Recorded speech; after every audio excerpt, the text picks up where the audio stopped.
In today's video, I'm going to be sharing the makeup that I am so glad I skipped in 2023. We're going to be going back over some of the new releases, and I'll let you know my thoughts on why it was probably a good idea that I didn't spend my money on these. So if that sounds good, let's go ahead and jump right in and get started.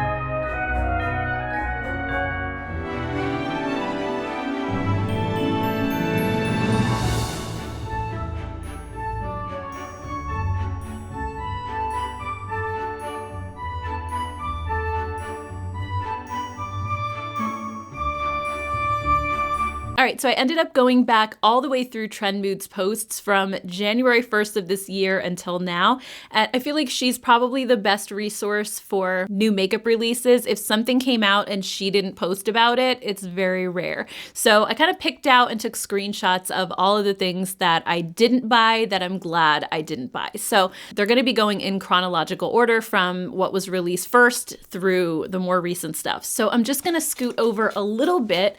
First up, we have the Odin's Eye single eyeshadow. So when I first saw these, I was really excited about them. They looked beautiful. I saw some swatch videos that just made them look so good, and I really like their eyeshadow palettes. So I was thinking I was going to buy them, but I'm glad that I held off and waited, because then as people started to buy them, the negative reviews started coming in, and I would see posts on Reddit about them and how they were like really oily, that some people had to actually press a tissue on top of the shadows to blot up some of the oil because they would almost separate, and people said they would crease really badly on their eyes and they didn't last. I'm guessing maybe something in the formula wasn't right, or maybe like there was too much oil, I'm not sure, but I am glad that I ended up not buying them, because even though they looked so beautiful, they definitely had their issues from what we were seeing. Next up, we had the Kosis Glow IV. So this was supposed to be a vitamin-infused skin illuminating enhancer, and when I saw the swatches of it, I was like, this looks so glittery. I don't think I'm gonna do it. It reminded me a little bit of the Tarte Maracuja Juicy Glow. I made the mistake of buying that one, and it wasn't just like a little glowy like the Charlotte Tilbury Hollywood Flawless Filter. It was on another level glittery, even in the house. And when you went out in the sunlight, it was even worse. And this product looked really similar, so I just skipped it. But when I just went back and looked at the reviews on the Sephora website, everybody's saying the same thing. It's way too glittery, even if you try to cover it with something. It's just like enhances every bit of texture on your face. So I'm glad I skipped that one, because overly glowy complexion products are definitely not for me. Next up, we have the Charlotte Tilbury Pop Shot Single Eyeshadows. I saw these and I was like, they look really beautiful. The swatches looked gorgeous, but then I was like, wait a minute, $34 for one eyeshadow is insane. You can get beautiful, gorgeous indie brand eyeshadows from Lethal Cosmetics, from Sydney Grace. Like, there's so many amazing indie brands that have incredible single eyeshadows. Why would you spend $34 on one from Charlotte Tilbury? Like, it just didn't make any sense. I mean, they look nice, but they don't look that nice. So I am glad that I skipped these. I did see a few people reviewing them, but it just honestly seemed crazy excessive to me. Next up, we have the lipstick. I'm not going to say what it is. You guys can see for yourself. This was from Izamaya. I think that's how you say the name of the brand. It was shaped like that, and I'm not even sure what the reason behind it was. I just saw it and I was like, yeah, no. $95 too, by the way. That is crazy expensive for one lipstick, especially one that looks like that. I'm guessing a lot of that cost had to do with that custom packaging, and I don't know, I'm not like a prude or anything, but I just can't imagine taking that out of my purse and applying it. Just no. Next up, Revolution Beauty had launched their new Balm Glow, and this looked a lot to me like the Jones Road Miracle Balms, which I have tried and was not impressed. It felt like putting Vaseline on my face, basically. It was okay for the lips, but to put it anywhere on my cheeks, they just felt so sticky and they didn't really have too much pigmentation. And I was assuming that these Makeup Revolution ones were going to be very similar. It just didn't make sense for me to spend the money on them. And sure enough, I ended up at Ulta one day and I saw a tester out and I tried it and I was like, yeah, they're basically the same thing. I think they were trying to dupe those. So I'm glad I didn't spend my money on those either. Oh my gosh, I just noticed that it's snowing out the window. I'm sitting in front of these really big windows right now and it's just ever so slightly starting to flurry. I love that, but I feel like I'm gonna keep looking out the window instead of at the camera. Okay, next up we have, the Glam Light Chucky palette. So I think they came out with like a whole collection around Chucky. And then later on in the year, they also did a ghost face one. So I'll just talk about these two together really quickly. For me, these just looked way too dark, way too grungy. I just didn't see myself wearing these colors at all. I think the Chucky one was actually released around Valentine's Day and the Ghostface one was for Halloween.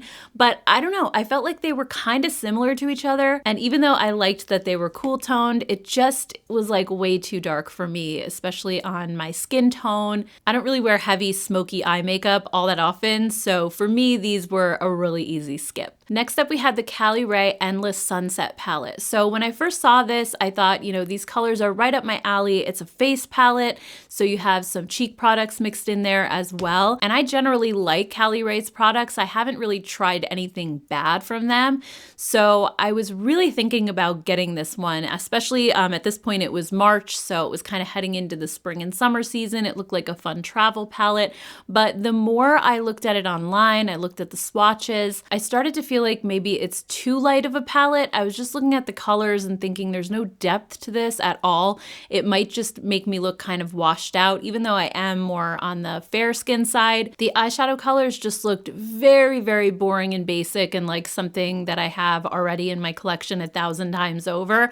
And now that the reviews are in and I'm looking back on them, they seem very mixed. Some people said it was like a great starter palette or beginner palette, which I'm definitely not a beginner, so it doesn't make sense for me, but I could totally see that for somebody like a teenager, somebody who's just getting into makeup, or somebody who just doesn't wear a lot of makeup. It's like a really subtle color story just for that no makeup kind of look. So again, that's not really me, so it didn't really make sense. And then there were other people who just said that the formula wasn't great. So overall, I'm happy that I skipped this one. I just feel like I definitely did not need it. Next up, we have the Too Faced Born This Way Healthy Glow Skin Tint. So when I first saw this, I almost added it to my Sephora cart immediately, but then I don't know what happened. I just was probably waiting to add some more things because I don't know about you guys, but I can never just order one thing online. I have to kind of build a cart and then get a bunch of things at once. I'm thinking I just put it in my cart and forgot about it, but I remember initially wanting to buy it.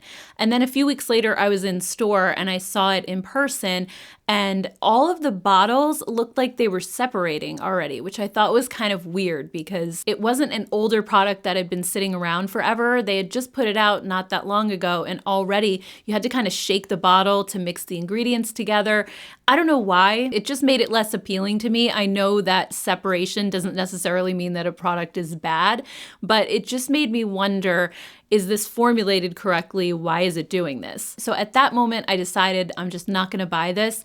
And then the reviews again started coming in. A lot of people saying that it looked really dry, really cakey on them. And having dry skin, that's definitely something that I would want to stay away from. So I ended up not purchasing it.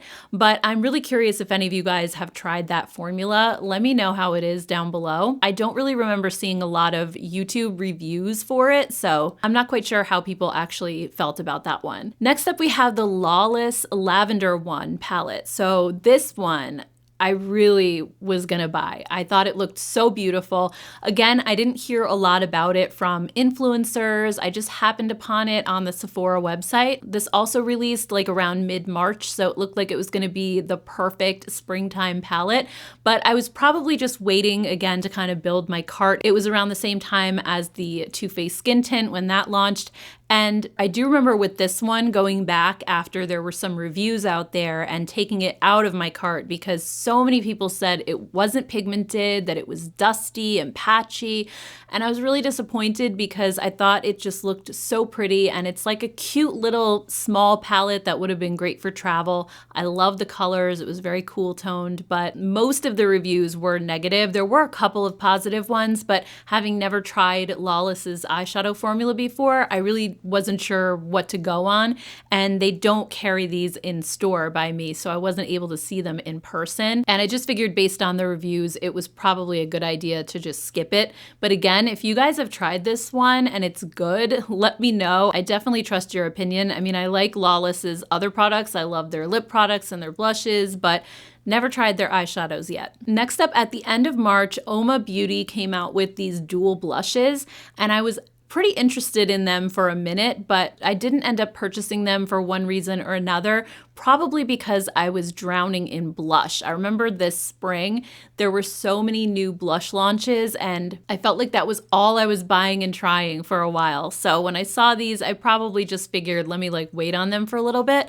And I'm glad that I did, because I recently saw on Reddit that there's something going on with Oma Beauty that people who have placed orders months ago still haven't gotten their products, and when they reach out to customer service, they get no answer. Their phones have been disconnected. They haven't posted on social media since August, I think. And the people who were posting said that they had to do chargebacks to their credit card because they couldn't get them to refund them. So something's going on over there. I don't know what, but I'm glad that I didn't place an order on their website, because I could be sitting here along with all of those other people, not knowing what happened, and, they took my money and never shipped product. So I don't know what's going on, but it's kind of crazy. Moving on, we had the Pat McGrath Mini Sublime Smoke Palette.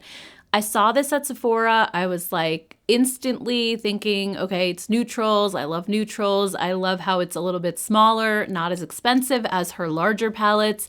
But I held back because even though it was less expensive, it's still Pat McGrath. It was still way more expensive than your average 6-pan eyeshadow palette would normally be. And on top of that, I have these colors 1,000 times over. So I just kind of told myself, I do not need this. It's going to be a waste of money, so I'm glad I skipped it. Looking back, now that the hype around it has died down, I look at it and I just see all of the neutral palettes that I already have. So I'm glad I skipped this one as well. Another palette, you're going to see a lot of palettes here, by the way, that I completely just passed on. It was the Juvia's Place Culture 2 palette. So this one, I love Juvia's Place. I think their eyeshadow formula is amazing. But when I saw this, it's not only a huge palette, but it's also a very colorful palette, and just something that I felt like I probably wouldn't use half of these shades. There's bright hot pink, neon orange, bright lime green and blue. I can deal with a little bit of color here and there, but for the most part, these big colorful palettes are not really my thing. So I knew that this was something that if I spent the money, I really wouldn't get my money's worth out of it. Next up, we had the Too Faced Cosmic Crush palette. This one I was so close to buying. I almost did. But the reviews that were coming in right away from people on YouTube, even before it launched, were not the most positive. And then that continued once I saw it online and I was reading consumer reviews. It just, for whatever reason, the formula, not really for whatever reason, we all know Too Faced is kind of going downhill a lot when it comes to their formula, very hit or miss. And this was one of the misses, apparently. I'd never tried the palette. I'd love to hear from you guys if you actually did really like it, but people were saying that it was very dry overall and just low quality. So that's why I decided not to purchase. And I figure, I have all of these colors already anyway. It wasn't anything too groundbreaking. Next, also from Too Faced, they came out with their Brown Sugar Cinnamon and Frosted Strawberry Pop-Tart palette. And these I saw in store. This was actually July 1st that these launched. And I passed on these for very simple reasons. The Brown Sugar Cinnamon palette, it was just a neutral palette. Again, basic warm tones that I have 1,000 times over. So it wasn't anything that was really grabbing my attention. And then the Frosted Strawberry one I skipped because I just don't wear bright pinks on my eyes. I can do rosy shades or subtle pinks, mauves, but I don't love reds or like the bright hot pinks. So these two were definitely an easy skip for me. Next up, we had the Glossier Stretch Foundation. I've never tried any of Glossier's foundations before, but this looked interesting. I thought about buying it, but when it comes to foundations especially, I like to wait and take my time and see what other people are saying before I purchase. And I'm glad that I did. So many people said that this was patchy, that it was like streaky when you try to blend it into your skin, that it doesn't blend, that it felt heavy. There were a lot of negative reviews on this one, enough to make me decide I didn't want to buy it. I know that everybody has different preferences, different skin types, and things are going to work differently on different people. But when I sorted all of the reviews, it just seemed like no matter what, people didn't really care for this one. So that was kind of an easy skip for me as well. Next, we had the Ariana Grande Cloud Pink. So I was like super excited when I saw this. Cloud is one of my favorite perfumes. If you've never smelled it, it's more of a gourmand. It's kind of a sweet scent, but it's not something overpowering. It's a lighter, sweeter scent, and it's not overly sweet. It's not headache inducing. It has these warm ambery and vanilla notes to kind of balance it out. And to me, it's kind of like a skin scent. It's like a snuggly scent. I don't know. That's what I always call them because it's like the one when you can really smell it if you're like snuggled up to somebody, but it's not one of those fragrances that's just going to follow you around a whole room and everybody's going to smell it. So I love Cloud so much. I almost blind purchased this one, but I decided to wait. And when we went to Ulta one day, I sprayed it on and I was so disappointed because it smells almost exactly like the original. It wasn't different enough. There were a little like a subtle bit of difference, but I felt like once it dried down, once I wore it for a little while,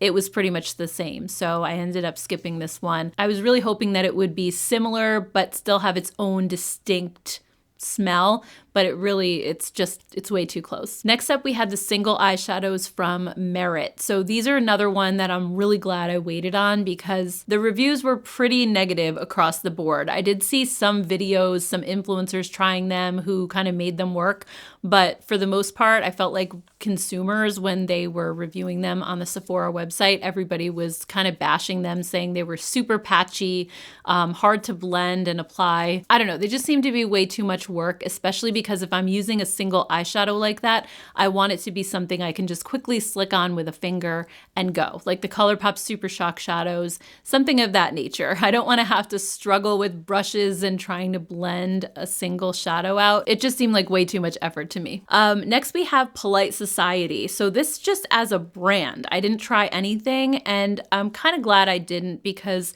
it's owned by the two guys that started Too Faced, who are no longer part of Too Faced.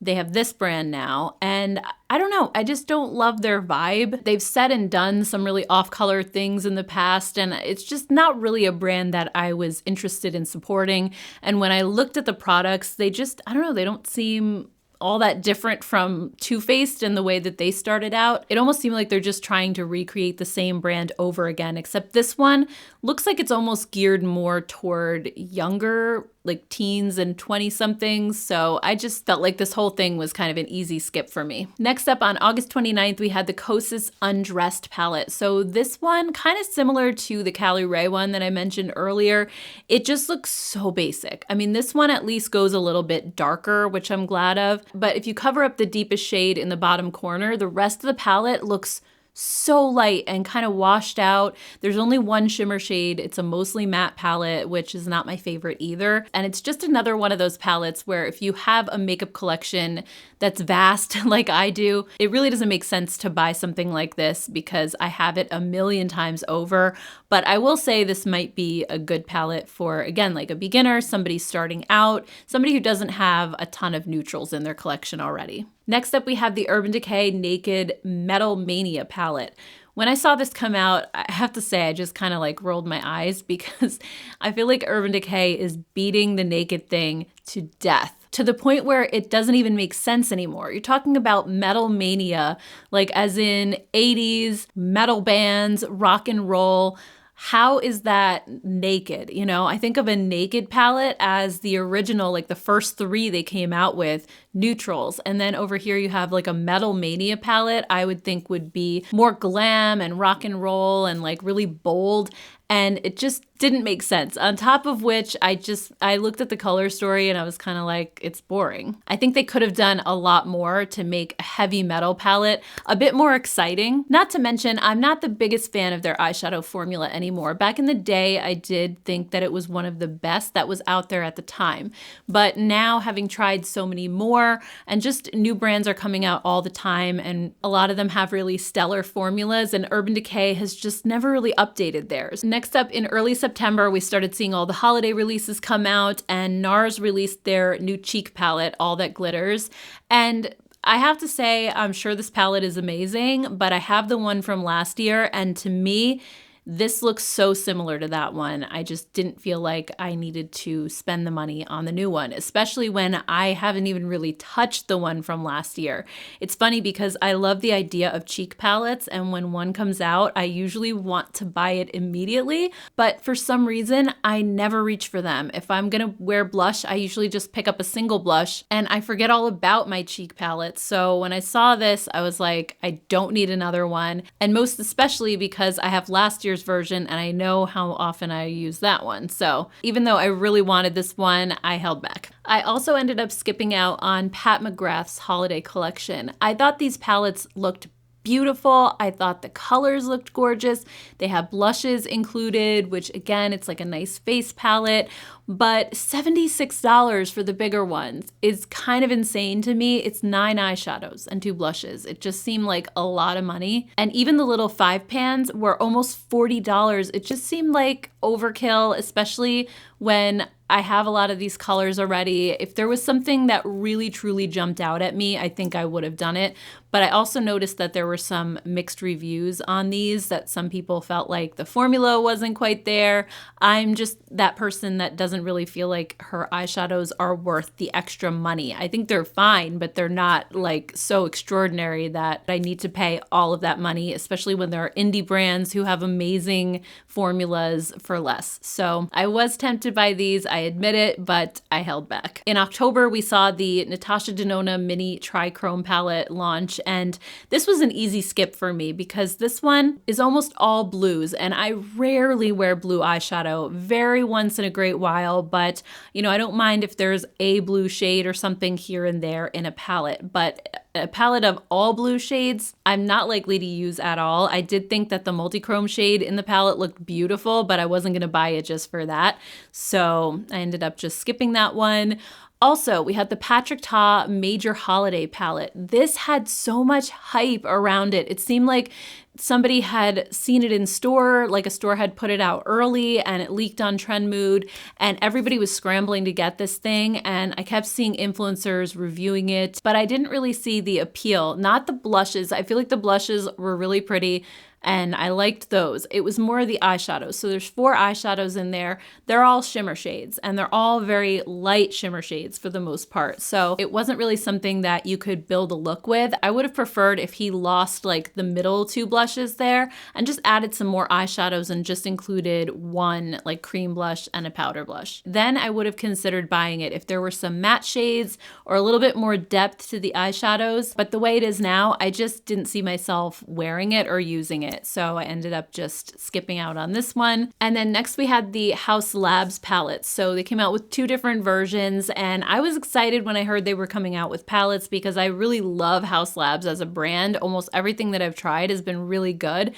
But when I saw these palettes, I admit I was a bit underwhelmed. I wasn't crazy about the color stories. On top of that, they've had very mixed reviews. So I haven't pulled the trigger and purchased one. I don't know that I ever will. But if these are worth buying, definitely let me know down in the comments what your thoughts are. I don't know, I haven't seen them in store. I'm not sure that my Sephora actually has them, so I was a little wary of ordering online to begin with. But with all of the mixed reviews that these have had, on top of just not being super interested in them personally, I'm glad that I ended up skipping them. Anyway, guys, that's all that I have. I hope you enjoyed this video. I hope that it wasn't too negative. I feel like I'm always talking about things that I love, but it's just as important to talk about things that I don't particularly like and the reasons why. As always, I'd love to hear from you down in the comments below, and I want to thank all of you who took time out of your day to watch this video. I truly appreciate it. If you're not subscribed yet, be sure to hit the subscribe button before you go, and if you have any extra time and you'd like to watch an additional video, I'll just put a playlist right up here for you to check out next. Thank you so much, guys. I hope you have a great rest of your day, and I'll see you all in my next one. Take care. Bye.